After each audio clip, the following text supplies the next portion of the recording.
very sorry with a smile, but let's go ahead. Uh, so in that context, we have a challenge as coaches to look at the reality. And one of the things we have to take very close monitoring, take care of, and which should give us a lead is the players we coached.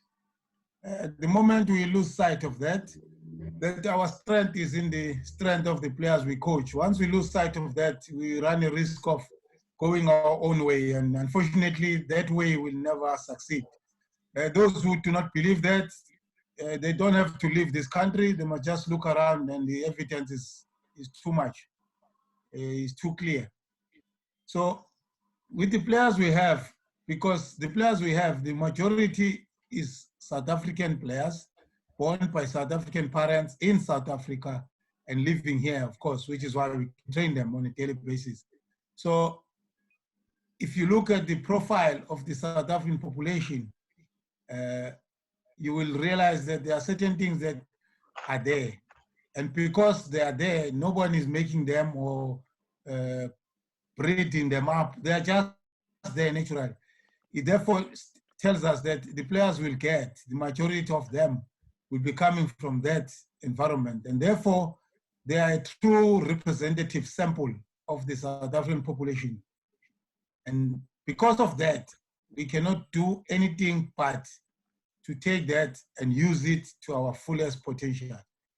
So one of the things is that our players have, which is something we need to work very, very much on and use, is the reaction speed. It's very high. Our kids have a knee-jerk reaction that is, I think, is the highest in the world.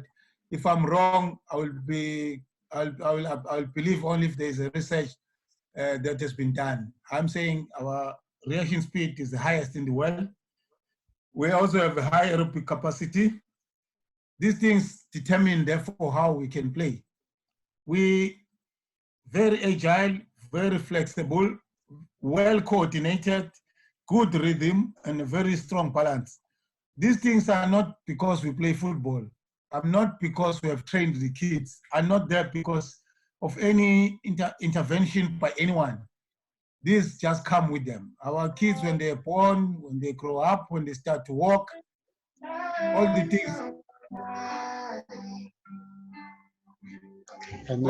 things they do, they resemble this. Omar, somebody is playing music and it's disrupting me. I don't know about you. Yeah, I'm just focusing on getting just yourself and myself to be unmuted. You can carry on, Coach. Thank you. So because of all these factors, I said agility, flexibility, coordination, rhythm and balance, is things we can work on. We need to put more energy in them because everything, if we work on our strengths, we will be at our best. If we work on our weaknesses, we will only improve those weaknesses.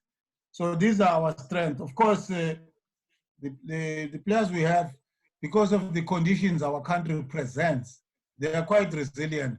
It's something we can use and we can explore even more.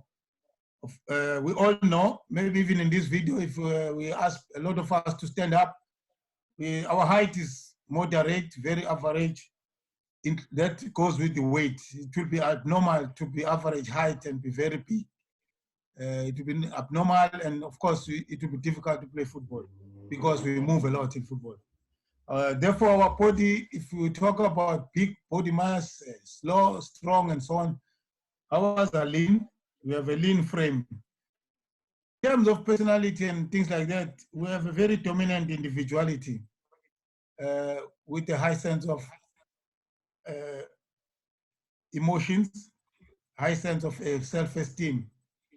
This is the reason why a lot of times when the coaching approach does not favor the player, whether amateur, whether youth, whether professional, there are clashes in the camp, in the change room, on the field, because you are this dominant individuality as a coach and you are handling a number of dominant individuals in your team or group. So this personality clash is going to be there. Each one of the players we have, the majority of them, I should say, they have this pride that they want to make a statement. They want to stamp the authority, not against the coach, but if the coach is not aware, he may find himself clashing with them for trivial things that actually mean nothing. But if we understand ourselves, we will understand them better. The other part, which is very important, is a huge advantage to us South African coaches with our players, is that because the game came from the formal game, came from Britain. So it was positioned, pigeonholed and all that. It came with positions very strictly, who plays where and what number they wear and so on. We are a different breed. Our players, therefore, we say they are multi-role playing capacity, because in those fixed kind of positions, most of our players can do more than 1, 2, 3, maybe even 4. I won't want to talk about myself, but my best place was on the bench. But whenever I got a chance, I played anywhere else where there was a space. As a result, I played most games, not because I was good, but because I could play anywhere. And if it didn't matter whether I did well or not, I would be there. The last two parts, which are very important, is that our players are very creative. They like to disguise their intentions, not just in football, but even in other things. We know this very well ourselves. And as a result, even our lives, a lot of us are living a disguised life. You see this, but actually the other thing. So they always have this tactical surprise. When things are planned, they enjoy, and they will actually prove to anyone, including their coach, that they have something better than what they was given. If they are prepared well, that something better will benefit the team.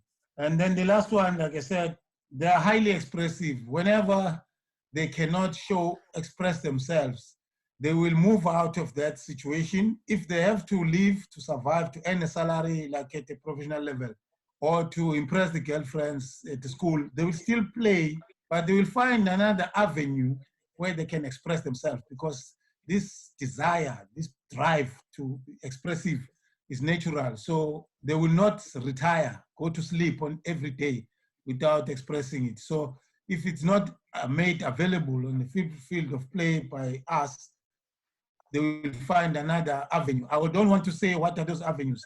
Unfortunately, most of them are detrimental to their careers. So it will be wise, it's encouraged from us that we create those environments so that they can express themselves fully and enjoy the game to the maximum. I don't want to take too long. Like I said, my intention is more to provoke than to discuss or present. I don't have much to present, but maybe in conclusion from my side, Omar, is to quote a book by Turner and Martinez. The book says Teaching Games for Understanding. It's not a football book, it's a sports book. But this is what they say. I quote them. Team sport, such as football, present a dynamic and unpredictable environment. To isolate specific technique is useless without the dynamic of time, decision-making, and teammate or opponent movements. I'll just repeat that in case someone didn't get it right. They say team sport, such as football, present a dynamic and unpredictable environment. To isolate specific technique is useless without the dynamic of time, decision-making, and teammate or opponent movements. I should stop here, and we can discuss things and improve ourselves. I will be very happy to be improved, because I believe in the capacity of human beings to help themselves with their soft tissue a little bit above the shoulders. Thanks, you, Omar. Okay, thank you, Coach. I think just to kick it off, Coach, because our players have those inherent attributes, do you think that those things are advanced or enhanced by us always playing multi-sports from a very young age. We are involved with cricket, we are involved with rugby, we play different sports before we actually play a formal sport in a very organized manner. We do athletics. And do you think that those things enhance the natural attributes of football? And that makes us on the African continent so very different to other regions in the world. Yeah, thanks for the question. Yes, of course they do. These attributes are not football attributes. However, if used in any sport, in our case, because we are football enthusiasts, we are football coaches, as we are all here, they will benefit us very much. However, on top of that, the saying that practice makes permanent, and so more practice makes permanent even earlier. So if there was a need to be specific in a sport, it should be enhanced. But if the children can play different sports, it's also good because not all of them will reach the highest level in any particular sport. However, those who show early signs of inclination to a specific sport, I will always encourage that they should be allowed to use more time on the sport. They can still play others, but to spend more of their sport time in a specific sport that they've shown stronger qualities in. Yeah. Okay. Thank you. Coaches, I'm going to open it up now. Please introduce yourself. You can unmute on your side because everybody is currently muted. So your questions or your contributions, just introduce yourself. Just keep it as brief as possible. We have approximately 20 to 25 minutes left. So let's share the time with our contributions and questions. Thank you.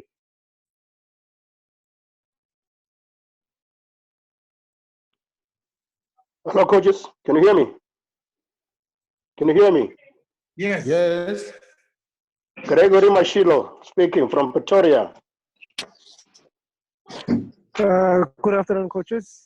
Hello. Yes. Again. Yes. Omar, can I speak or should I wait for the... No, you can go, Mr. Mashilo. Okay. Coach Zipho, in your introductory, you talked about the creativity of our players, which includes the issue of disguise and surprise. But if you can find out these days, mostly when people talk, or the football analysts, they talk of self-expression. Now, they might say now there's a difference between self-expression and this issue of tactical surprise. Where they find now, they try to limit our players when they express themselves. And now they confuse the issue of surprise and expression. Now, in that fashion, how can we try to identify? Because if a player, like when they say showboating, they say now it's self-expression, whereas might create a situation of a surprise where he quickly dribbles, and now you find there's a confusion with our analysis when they try to analyze what the player has done. I wish that could be clarified properly because the element of surprise and the element of self-expression are different. Thank you, Craig. If I may go on, Omar. Yes, continue. Yeah, we're listening. Yeah, thanks, Craig, for that. I think sometimes whether we commentators, coaches, whatever, we tend to narrow things. When we talk about self-expression and those kind of things, the disguise, we talk about tactical surprise. It's not just only on the ball. When someone makes a run, and the example, and the player who has a ball pretend that they're gonna pass them, but they don't. Isn't it a surprise that, isn't it a disguise? Won't you say the player is without doing any movement, just looking and pretending that I'm gonna pass the runner? That is part of this. But sometimes we narrow it only to actions that the player performs when he or she is on the ball themselves. So I would say the whole team can play in a surprise way. The whole team can be expressive, creative. The whole team at any time can show disguise. But we know there's one ball. So how does that happen? The thing that we have to do, I think, to encourage each other is to start from age to make these expressions sound, to make them prominent, to encourage them. Because when a player can pass with the outside foot, 10 meters, 5 meters is normal. But sometimes a player would pass, someone can pass outside of the foot for 30, 40 meters. Please don't discourage that, because it's very difficult to anticipate a pass that is played by an outside foot, outside of the foot. So if someone can play it long, it will always catch the opponent unaware. However, if it's discouraged in the early stages of development, it will always be deficient and it will never express itself. So self-expression, disguise, creativity can also be useless, just like anything can be useless. You can buy the most expensive car and only drive it 5 kilometers a month. I mean, you're underusing it, but it's a top car, a very speedy car, but you're always driving at 60 kilometers an hour for the rest of your life. So it doesn't mean that something is good. It will always show the good part. It doesn't mean, nothing is really got only the bad part. It's just that we have been brainwashed, we're out into this agenda of undermining African identity, and therefore we believe we are not good enough. Sorry to take long. Okay, thank you. Okay, who's up next? Coach Peter.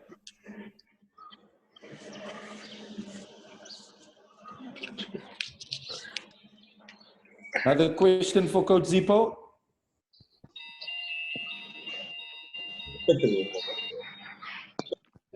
Coach, can you hear me? Yes. Continue. Yes. So this has just been brought up by the question that Greg just mentioned about understanding what skill and showboating and everything is.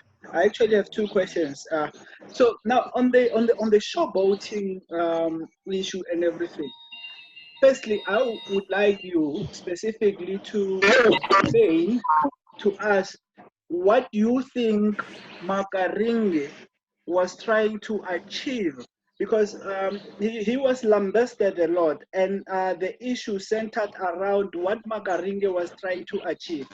Some people said he was showboating, he was time wasting, or he was humiliating the opponent. So a lot of the argument centered around that as a player on the field, you cannot be doing tricks that aim to humiliate the opponent or waste the time. Yeah, in fact, let's just start with that before I go to my next question. I would prefer you ask the second question, unless it's a... Okay, the second question that I wanted to ask you is the recent screening of old matches on SABC1 Football Goes Retro, where we saw some of the old games, Kaizer Chiefs versus Bidvest in the 1980s. Although there are some people who looked at those matches and felt that there was a lot of skill and expression from the players at particular time, there was also a section of people that felt football from those times is actually overrated, that we seem to overrate the quality that was here. And yeah, I would like to get your take on that as well. Thank you, Zipho. Let me start with the first question regarding that action that Makaringa performed there. In many ways, and very shortly, there are many things that we achieve when we delay releasing the ball. Whether we're moving, standing, whatever it is, there are many things we can achieve. So again, to narrow things down to say he was showboating, was useless, doing something useless. If it was useless, the opponent will take the ball. That is the long and the short of it. If what he did was useless, the opponent would have regained possession. But the fact that they could not take the ball away from the player means that he was doing something that helped him, that was useful to him and his team. So sometimes when these kinds of actions are done by our players, these tricks, coaching manual now, they encourage tricks for the youth development, because performing tricks is an expression that says the mind is working at a higher level. If your mind is working at a higher level, you can't perform any trick if your body can. That's one. Two, there's some noise so far. Somebody Omar, somebody's background is quite high. It's disrupting me.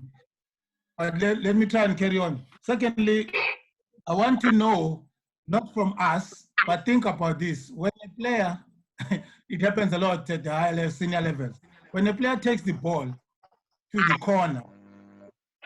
corner and stays there because his team or her team is leading,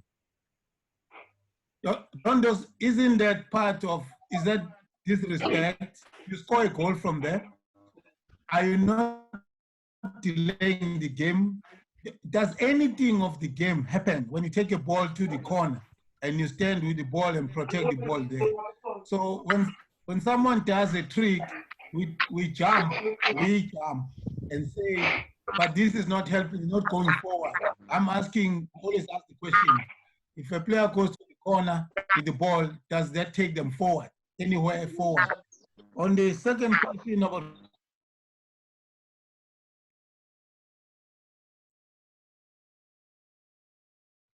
I think I'm one of many people that hate comparing different. I would not want to discuss that. People that watch those games, like myself, at that time, we enjoyed it. It was top. Players played the game. We knew. We went to the field. I wanted to go watch this player or that player. I knew when I go to watch pushbacks, I will see Professor Ngubane executing his things. I will see Daniel Ramaruzzi jumping over opponents like there was no one there, as if they're dribbling sticks. I will see Pennet going there, crossing that ball direct to Mike Mangena's head or Calvin Petersen for a goal. So I went to the stadium to watch that. When I compare it with today, I will not go to that because there are many things. I remember one thing that Clive Parker mentioned was one of the things that changed the game completely for him as a coach was the ball boys.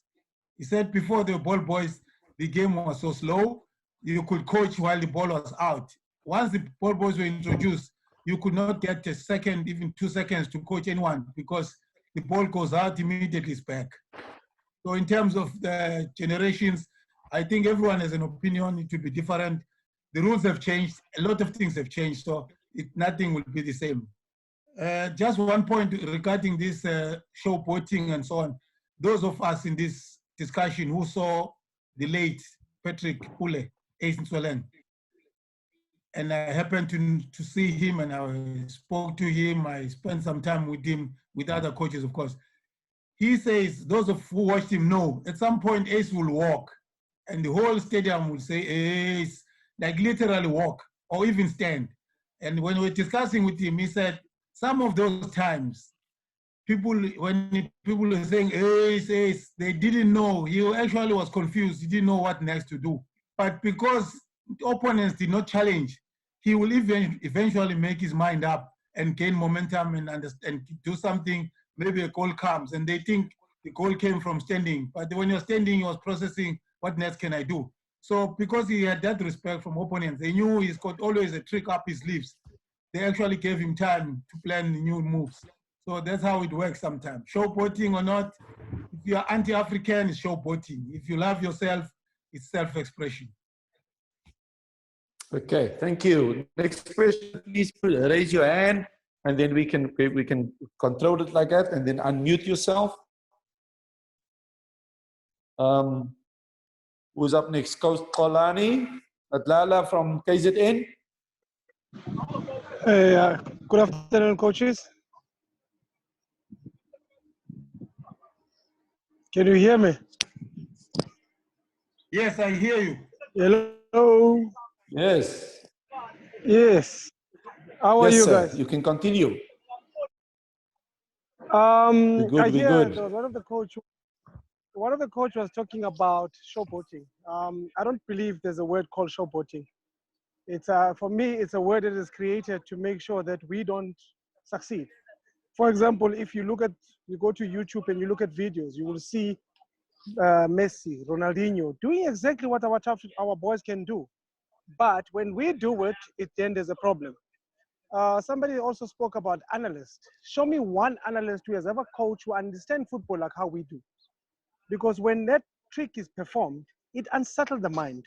If they say it's showing disrespect to the opposition, isn't football is about the mind game? I mean, I'm sure Coach Zippo, the coaches will tell you, before we used to threaten each other to make sure that if you cannot think, you cannot perform. Football is all about using the brain. If I can be able to control your brain, I can win the game. I can be able to decide what move I can do. You are now inferior of me because I'm thinking better than you. For me, I don't believe there's a word called showboating. It's a word that is created to make sure that we don't show our natural skill, which the Europeans do not have. I mean, they're saying we mustn't do it, but Ronaldinho was doing it and they praised him. When Macaringa does it, it's a problem. When who's this boy, Chipa, does it, it's a problem. Like Coach Ripper said, if you don't lose the ball, where is the problem? There's one of the boys that we've seen on YouTube, he became famous, it's Kwamasa Mantaliana. But whatever he does, he doesn't lose the ball. But they call it a wasteful football. I mean, there's one video, if I'm not mistaken, he was at Baroka, where he pulled a move, he pulled 4 defenders away from everybody else, and he hit a back heel. From that big heel, almost resulted in a goal, but people don't see that. And also, let's try and not, when I listen or watch football match, I put it on mute. I don't want to hear what these so-called analysts are saying because they're telling us something that they've never done. Even Dr. Kumalo in his heyday, Peter will tell you, you couldn't go and close him down, but today he talks of counter football. So we have been colonized to believe less on ourselves. So let's not be scared to allow our players to express themselves. For me, a player can do whatever he wants. Here's a perfect example. We worked at Maritzburg United development. Hans Middendorf didn't like the way we were playing football. Guess what? He ended up signing some of those players that we developed. So these guys, they seem to be confused. They don't know what they want. They listen to wherever they get their minds from. For me, I would say, let's stay Africans. Let's stay true. What Coach Zippo has said, what FIFA has said is what we've been coaching African kids in Africa. We got to coach according to their ability and their natural ability, what they can do. We don't teach our players to dribble. I don't ever remember any of African players had to learn or to do those tricks. They learn naturally from the street most of the time. So okay, thank you, Coach. Yeah. Okay. Okay. Thanks, Coach. Who's up next? Musa, you want to have a go, Musa?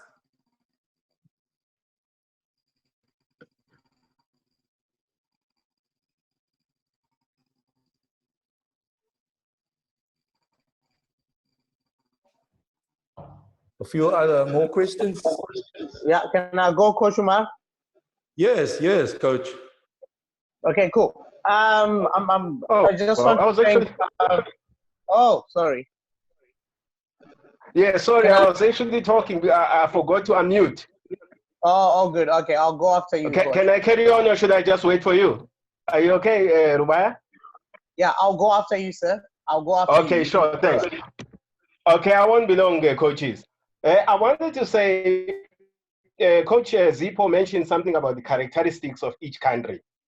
In our country, obviously, we've got diverse races. Then, you know, obviously, our style of play will be completely different. I just wanted to say, without leaving out anyone, how do we bring in the other races who may want to embrace the characteristics of the majority? Thank you very much. Thank you for that question. Just to verify something, when you said our country, you mean South Africa? Yeah, yes, I'm talking about South Africa, coach. Yeah, I just want to make sure I'm in the right space. No, thank you for that question. No, it's a genuine question. It's a genuine concern. Sometimes we because we have been brought up, those of us who are 40 plus, we have started to live life because it begins at 40. We have already obviously been brought up in an environment where these lines, racial lines, have been, should I say, exaggerated to a point where we actually think we are different. A very good example, without taking much time, those of us who know the sports school of, in its inception, it had players from all race groups. They were all developed well. They all produced, became good quality and played at the highest level. I don't know if coach, if I want to be fair, if that does not answer you, you tell me. In the Sports School of Excellence, early in the 90s, players from all our different racial groups were trained, developed together in the methodology that took care of South African characteristics, and all racial groups developed and excelled and they played professional football.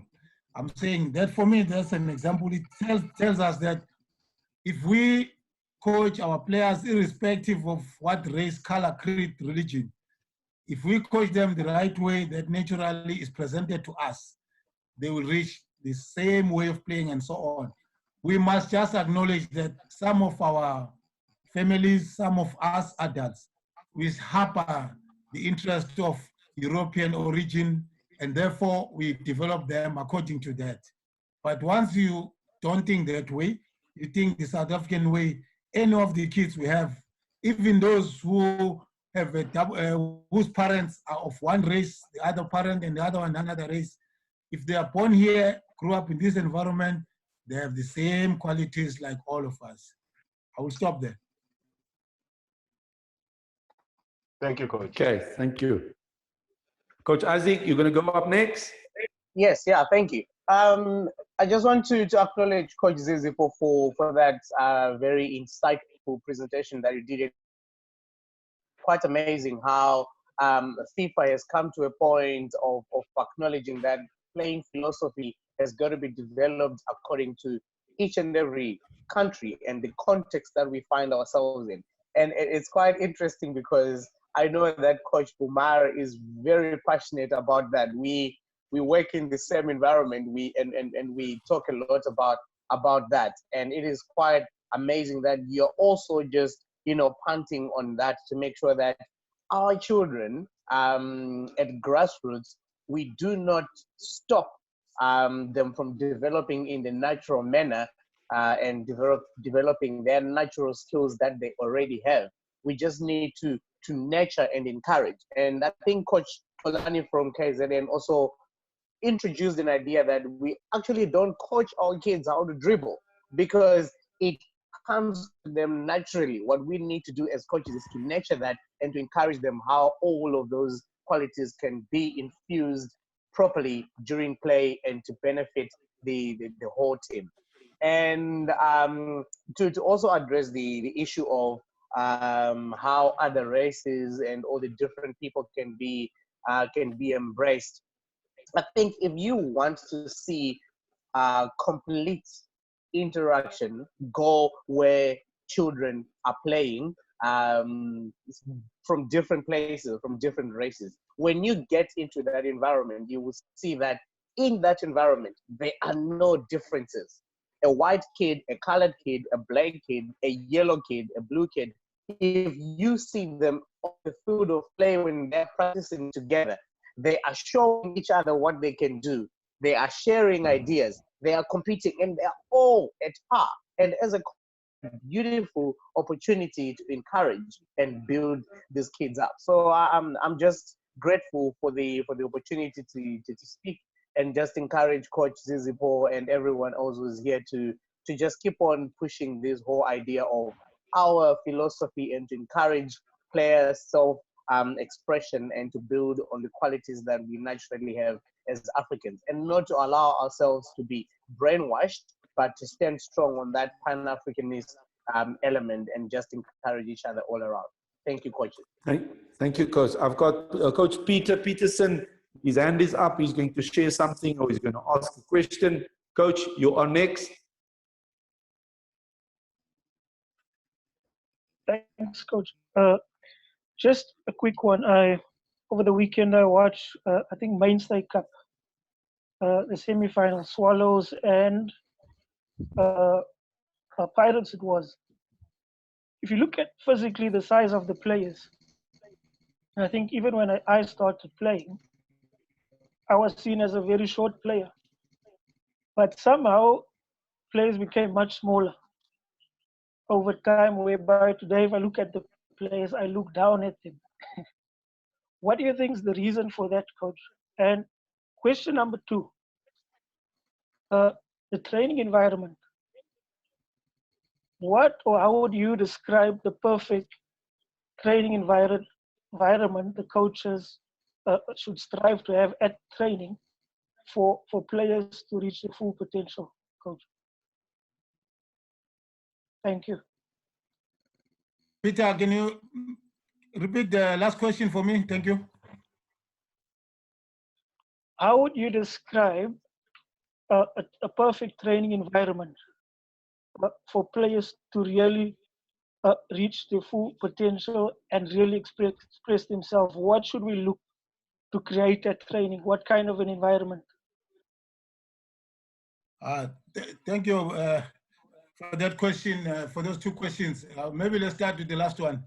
Because the first one will be easier at the end. If I had choice, Omar, I was not going to allow Peter to be here, but it's fine. He's here and he's already asked 2 questions. Well, thanks, Peter. No, I think because of the nature of ourselves, first, we are not different in nature than our kids. By the way, they take whatever is our genes. So we like relaxed, we like an environment of respect, and so on and so forth. We can go on and on. So it's the same environment we must create for them. For anybody who, because they are creative, if someone is creative, but they don't have space to be creative, you won't see anything. So in our engagement with them, I'm very clear that most of us who played football when we were younger, those of us who got coached by people that were coaches at the time, it was mostly guys from the white community. For those who played professional, definitely, for sure. There was an element of a lot of swearing, and it could have to believe that to get the best, you need to swear, you need to be harsh, and all that. Unfortunately, those of us who have kids, we also know that we actually can bring a child up without all these emotions. When your child is trying to walk, instead of saying, hey, come on, walk, you say, come, my baby, take another step. You embrace them because you want them to achieve. And for the young child who is crawling, to achieve means walking properly by themselves. But we walk them through, we never blast them. When they come back with poor marks, primary school, whatever, you don't fight them. You try and find solutions. You think it's the teacher who is wrong. You never think it's your child. But when we enter the football field, all of a sudden, we think everything is the child that is wrong, which is why things are not happening. So if we could adopt the same mentality as our children, as we do, I think that environment is enough. In our homes, our kids don't run away. Because when they mess up, when they've broken a class, maybe the first word will be harsh, but the second and everything after, you're trying to build them up to make them believe that they didn't break the house. It was just a class. So in a football environment, we tend to give an impression that by losing the possession once, you have lost us the game. And that creates negative thinking and fear. So they will always look for the safest, and then later we complain we don't have through pass to the strikers. No, but we encouraged and we made sure that safety was most important than risk. So they will not take risk anymore. You, I say you, not Peter, I'm just saying you and me were free because maybe we didn't have coaches. So we did all the mistakes through trial and error, but we found a lot of success and we eliminated the errors in the process. I hope I've created that one. So when kids come to play football, please, if anything, let them play football. Then we can guide through. Let them present what they bring, and then we help them to maximize that. On the first one, I don't know. Ask some of my friends who are in the medical field, why are we growing short? But I really don't know. All I know is the most expensive players in the world are the shortest. I can only stop there.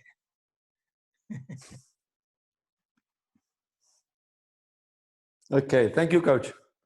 Another question.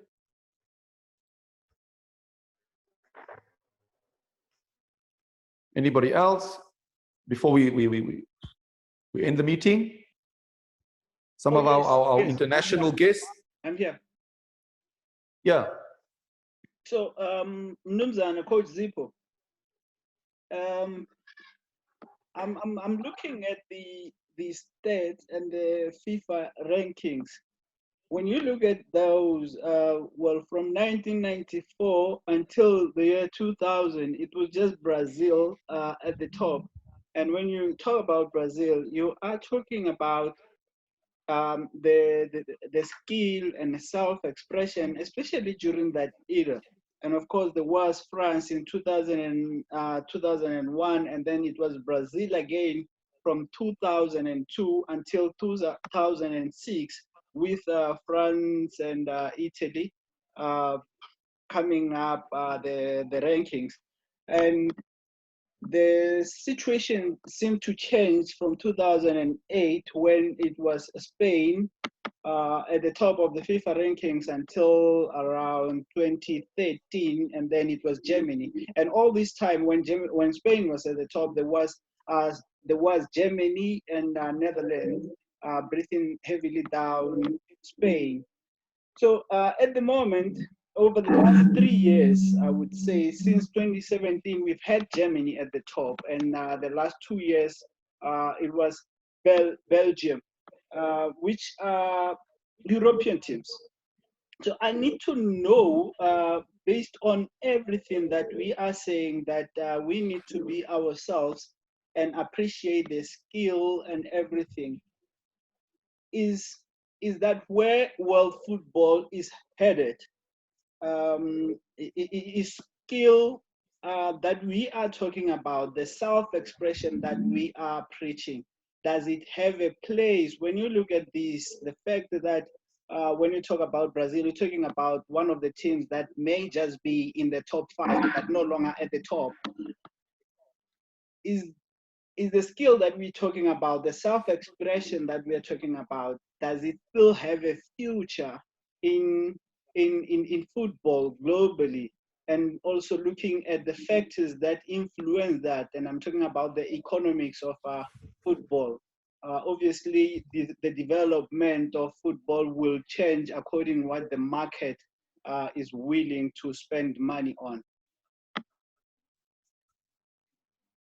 Yeah, it's a very, thanks, Zipho. It's a very big and wide question, but I'll try and narrow my response so that we save everything else. Firstly, the world rankings, like continental rankings, they depend on games per se. So the more games you win, that's why England will not win the Euro Cup, will not win the World Cup, but sometimes they're in the top 10, top 2, top 3. Because if you win more games in your qualifiers, you get more points. But on the question of, so that is separate, completely separate from World Cup. When you, the trends in the World Cup is maybe, like you said, maybe in force, around 20 years, there's always a tendency in a 20-year period that a particular trend, sometimes less than 4 World Cups, sometimes more. But in the early times, when not many players will play all in Europe. For example, these days, when a Brazilian national team is playing friendly matches in Europe, it's only the technical staff that travels because all the players are in Europe already. So that changes the whole dynamic. Before, they will travel with players to play a game against England and maybe be joined by 4 or 5 who are already ahead. So in terms of the identity and what we're talking, self-expression, the reason there's so much emphasis in the showboating is because anybody who is anything in football knows that the new wave, the new virus in football will come from Africa.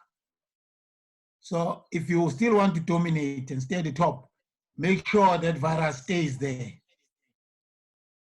So it definitely, the self-expression and everything you mentioned, Zipho, is the future. And if it was not, those players who show these elements will not be the most expensive in the world. So if we put away the economics, which of course Europe dominates until now, we'll know after COVID-19 who really has money after COVID-19. But at this point until now, Europe has the most strongest economies. So everybody around the world, that's why people in our country are in Gauteng, are in Johannesburg specifically, because that's where it seems to be money. In Brazil, they're in Sao Paulo. Everywhere there is a center, economic center. So in football, yes, Europe is economic epicenter. For that reason, yes, people are there. But the biggest threat, the future of the game is resembled by Africa, which is why Africa must remain where it is. So where everything will be done, we will take their best players like we take gold, but we must make sure they believe that that gold is not as useful as it is. So there's a politics there. But in terms of football, even today, all of us in this discussion, if we went out now and played, the guy who has more tricks will be the guy that we don't just fly into. We'll give him space. It's natural. It's not because we know his face or we know his surname or he drives a big car. If he shows that he's got something up his sleeves, we'll always think twice before approaching him. So that is the key. And because of that, and they see all the youth teams coming from Africa, that is a big threat. So in my response will just be that. Lately with the World Cups, what happened before the last one, Russia, there was a resemblance that all the countries that were winning the World Cup, from Italy, 2006, to Spain, to Germany, all of them, they had a core of the national team players coming from a particular club, playing in a particular way that resembled best the characteristics of that country. So 2006 was Italy, was Juventus. 10 was Spain, was Barcelona. And 14 was Germany, was Bayern. So in 2018, it kind of changed. Now you can expect that the team with a very well-grounded youth development structure, like France in this case, which of course we know it's a borrowed development, youth development setup, but that if you don't understand what Africa can provide, look at the World Cup 2018 in Russia, then you know the strength of Africa. If you don't have those videos, Omar, maybe by any chance, you don't have 2018, go to 1998, you still find something similar. Yes. Thank you, Coach. I think we're going to give also we have is Vimal and Ameya. They're going to be our last participants, and then we're going to conclude our meeting. Vimal, you're going to go first, and then Ameya, so that we can just get another flavor of what is your player attributes and how do you create a content. Hi Omar, I hope everyone is staying safe and protected at home. It's a pleasure to be associated with such respected coaches from all across Africa, and it's a really good learning curve. Surprisingly, I mean, I'm Vimal Arora. I'm an AFCA licensed coach from India. I have been working with a lot of professional teams in India, and when we are talking, I mean, it was an honor and a pleasure to hear Coach Zipho speaking about player attributes and skill management system, which has been implemented at a huge level in Africa. I mean, there is one terminology. I think it's kasi flower, which has been expressively used in African football. And we have also, I have also seen a lot of YouTube videos which were sent to me by Coach Sudesh about how Kasiflava, the terminology which is used for a skillful player in Africa, have been effectively using in the African leagues. For me, I think is in India, how the football is that we don't have that much kind of a creative player, who can take some player 1v1, because the coaching system in India is that, the coaches, they limit the players to be creative. For them, it's like if a kid is going one-on-one against a player, for the coaches over here, it means he's over dribbling, even if he is successful in his dribbling attempt, so the coaches restrict the kids for by becoming creative players, because they think that he's overdoing something and this is not how football should be played.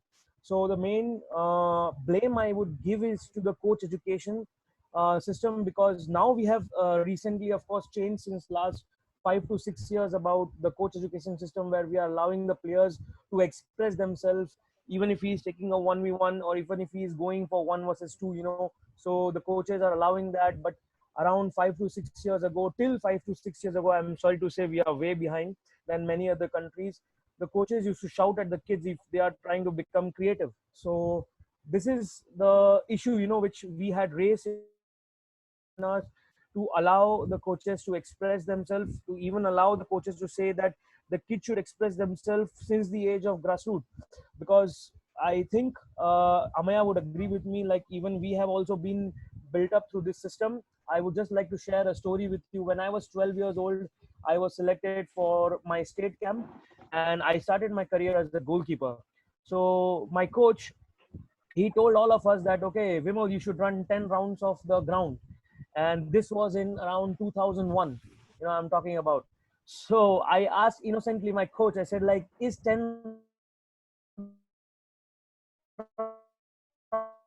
rounds gonna make me a better goalkeeper? So he literally trashed me. At that point of a time, I wanted to make it to the state team, so I took the beating graciously off from my coach, and I didn't say anything to my parents. But that was a point of time, where I realized that we are seriously lacking in terms of coaching, because if I'm going to run 10 rounds, I'm not going to be a better goalkeeper. So same thing, if I want to be a creative player, I should allow my players to be expressive. I have to put them into such conditioned sessions or such conditions, game environment, where he will be able to find solution by himself.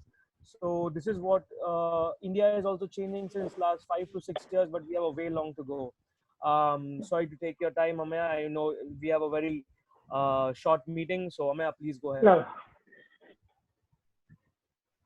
Yeah. Hi everyone. I hope everyone is doing well during this times of COVID-19 and taking care of themselves. So the first problem that I feel that we as coaches lack here is a long-term vision. Am I audible? Yes. Can you hear me? Yes. Yes. So Continue. yeah, so I think that one of the problems that we have over here is a long-term vision. The ability to accept defeat in youth football, I believe, is extremely important, because youth football is more of development. So allowing the players to take risk in order to be a better player 5 years down the line, 6 years down the line, is something we need to understand. The coaches are more pragmatic and result oriented during the youth football phases, which is causing us to lack creativity, which Vimal sir rightly pointed out, that we don't have those creative players. So the main reason for that could be the long-term vision and the ability to accept defeat, that it's okay to lose in youth football. I think it is something that we need to understand, that development should come ahead of winning in youth football. That's it, what I would like to say. Thank you, Amaya. We've gone over our 40 minutes, but it seems that we're still alive. So any other questions? I mean, we've been busy an hour and 8 minutes already. So I think we should just carry on, and apologies and goodbyes if we are going to be cut off by Zoom. But are there any other questions from okay, can I ask? Omar, yes. Omar. Yes. There's a question here, sir. Continue. Yeah, it's fine. Continue. I'll come after you. Okay. In terms of, I strongly believe there's a serious psychological warfare against us coaches, and we are casualties in this war. Before the players, we lose coaches, then our tradition and our inheritance gets lost, and then we start seeing it with the type of football that we are watching nowadays. And you would think it's players, but I think it's coaches who are getting lost before the players, because it's all about what we bring. Like if I'm a father in a family, it's what I bring to the table. Will it actually feed my family, or will it kill my family? So now I have a question now. How do we preserve and develop and have a continuity in this identity that we inherited, and not from anybody, but we inherited it from naturally we have it.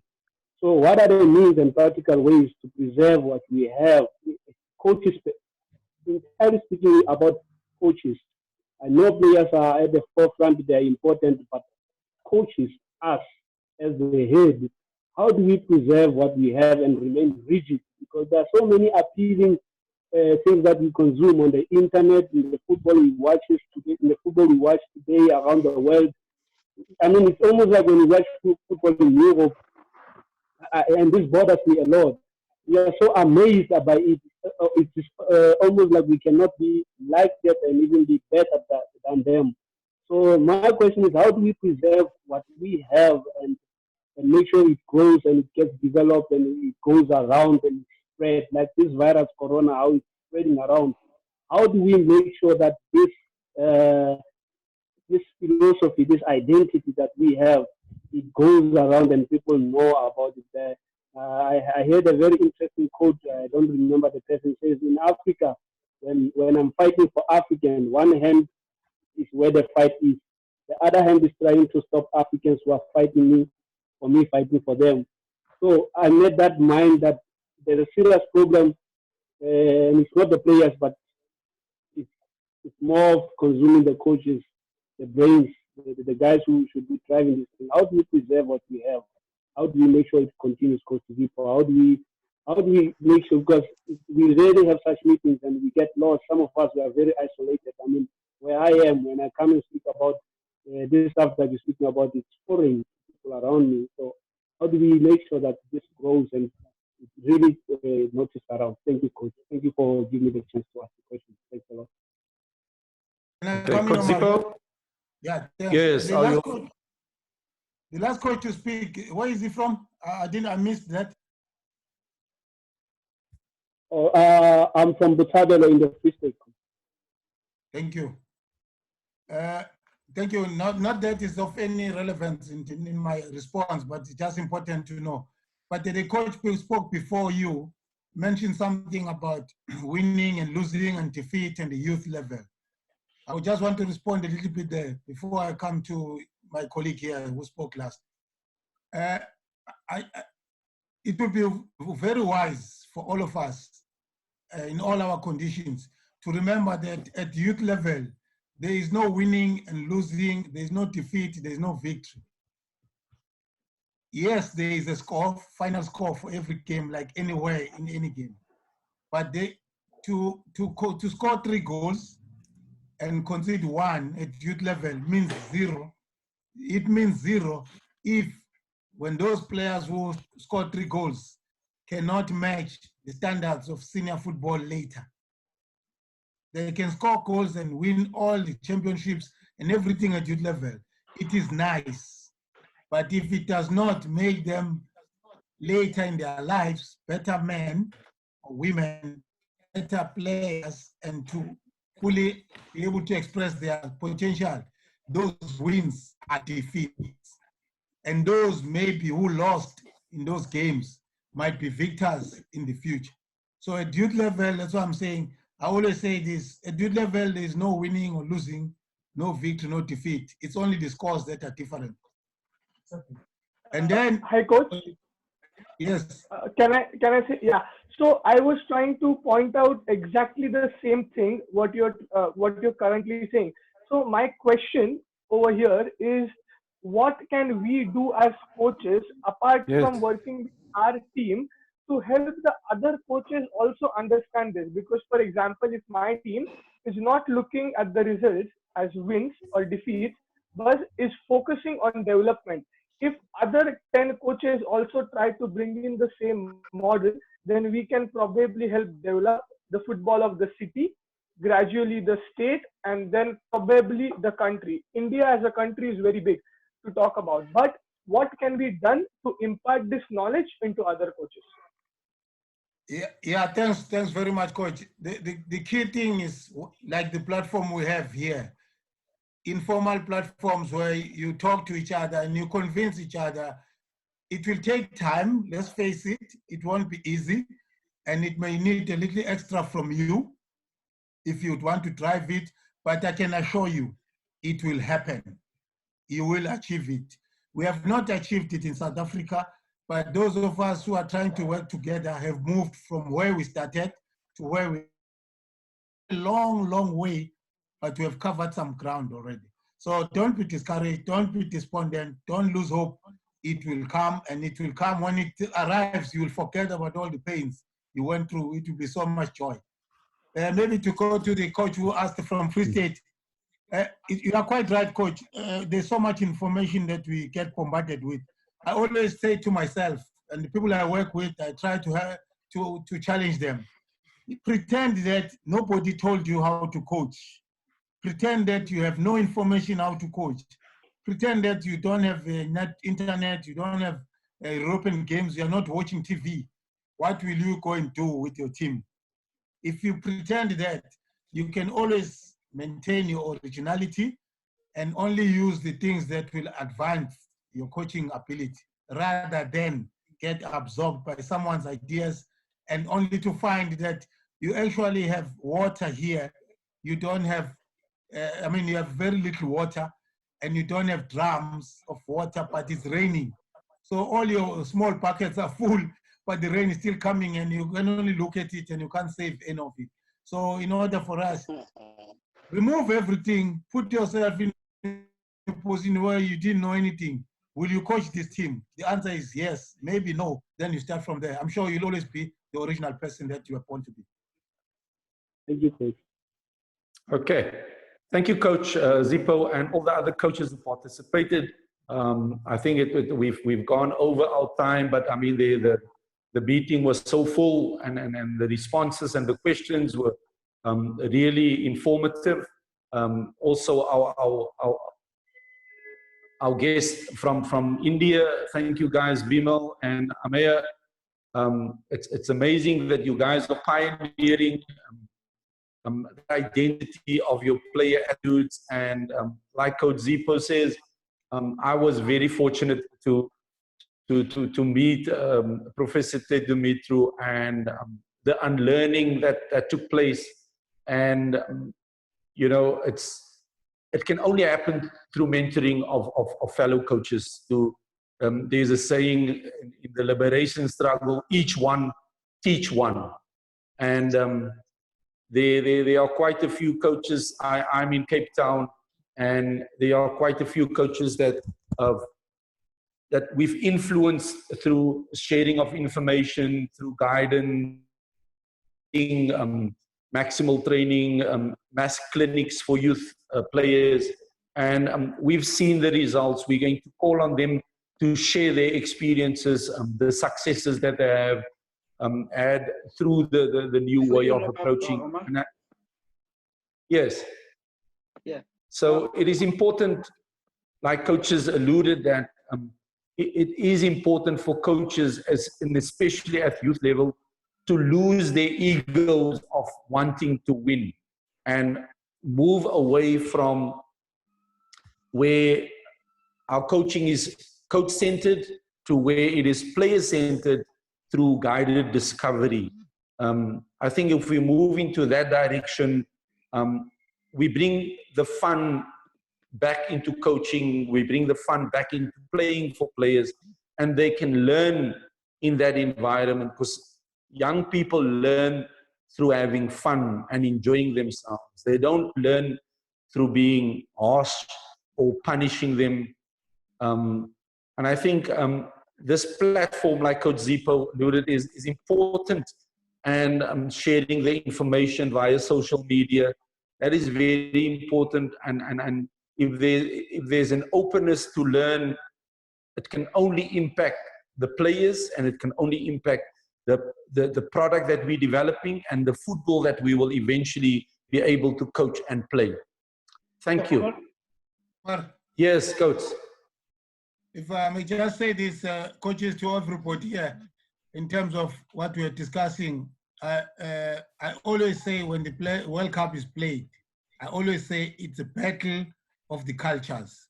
Just think about that and look at the games that are played at the World Cup. And if you don't agree with me, I'm very open to that debate. But I call it the battle of the cultures. Thank you. Mnumza. Yes. I'm here. Yeah. Sorry, just one last question. Looking at the quality of coaches that are here and the topic at hand, talking about skill, self-expression, and everything, these are the coaches that I should assume that subscribe to that particular type of football and philosophy. So because of that, I can assume that there are coaches who would not even want to be part of this discussion because of the philosophy that is being discussed here, and perhaps they find it to be contrasting to their own natural philosophies. So my point here is, and Vimal, by the way, I loved your story about how you were being trained as a goalkeeper and how irrelevant the training was. So now we have Vimal and Ameya from India, and the question perhaps that some people are going to have is, what are then the similarities between the Indian culture or the attributes of the Indian players as compared to Africans or South Africans? And if somebody could just explain that part, because as much as I may have an idea, I believe there are people out there who may need to be educated on that part.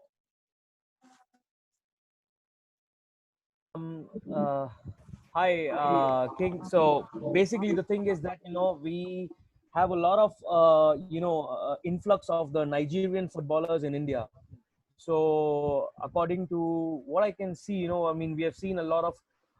There was this one African footballer who played in the ISL in the first and the second season. I'm not able to recollect his name.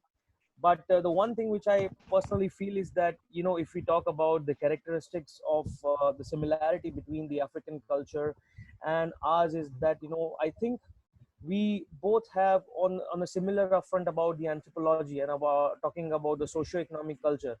It both, these both two factors, they both coincide in terms of similarity. When we talk about the cultural similarities between the African contingency and with our contingency, because the thing is that what I personally believe, we are of equal socio-economic stature, and especially also when we talk about in terms of personal skill development, the understanding of the game. Of course, what we have personally seen in the African football contingency is that the players over there are extremely hungry. I think this comes from the pattern that they play for survival. That's the thing. But the major difference which comes across in India is that we don't have any players who have played for survival. That's the thing. So I personally feel that this is one of the major dissimilarities is also there in terms of football. I hope I'm able to explain you in that terms. Thank you. Yeah, please, Amaya, go ahead. Yeah. So regarding the cultural, like Vimal sir very nicely covered the socio-economic aspect of it. But like coach said before, that World Cup is a battle of cultures. So when we talk about culture, I don't remember the name of the coach who mentioned the idea of colonization, like doing a particular thing um, is wrong according to the Europeans because maybe they cannot do it. So identifying ourselves is maybe one of the similar characteristics that the South African football and the Indian football is sharing right now. That we need to throw out the idea of always having a European coach or a white guy and following his ideologies always, because we've been ruled by the British. There's always been a sense of thinking that the Europeans are superior to us. So first, what we need to do is understand who we are, then build a philosophy around it, and gradually go.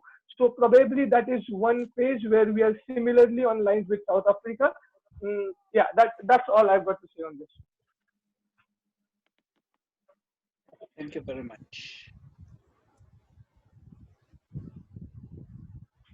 I mean, coming back to the point, we even have one gentleman from South Africa who was the technical director for Dempo SC, Mr. Katz Naidu. So he's one of the most influential characters. Yes.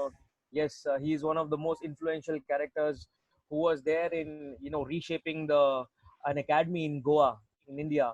So I have also spoken to Kat's coach on many occasions about how he has changed the ecosystem in the football over there.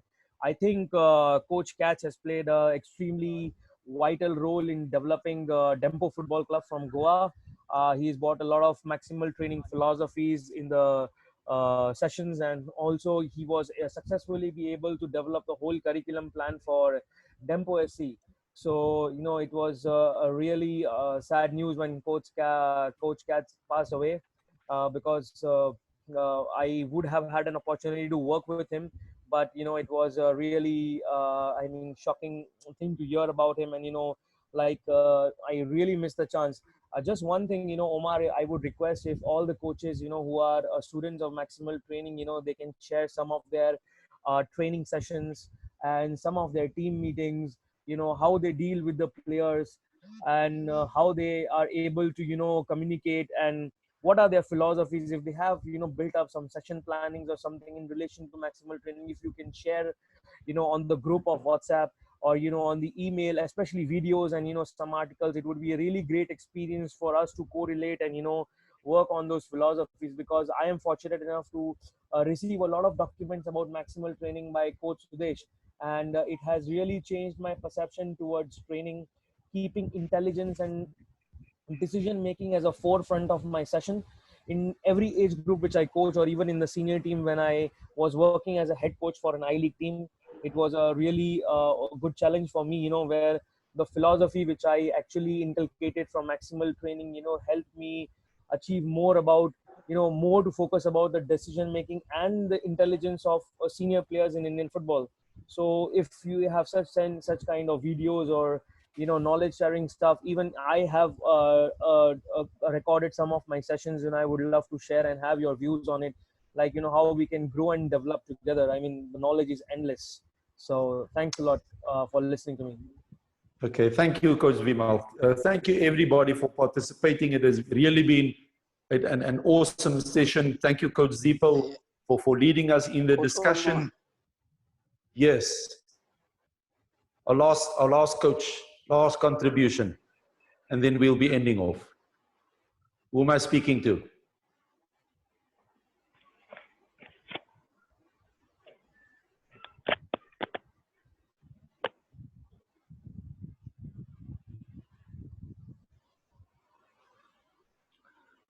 Okay.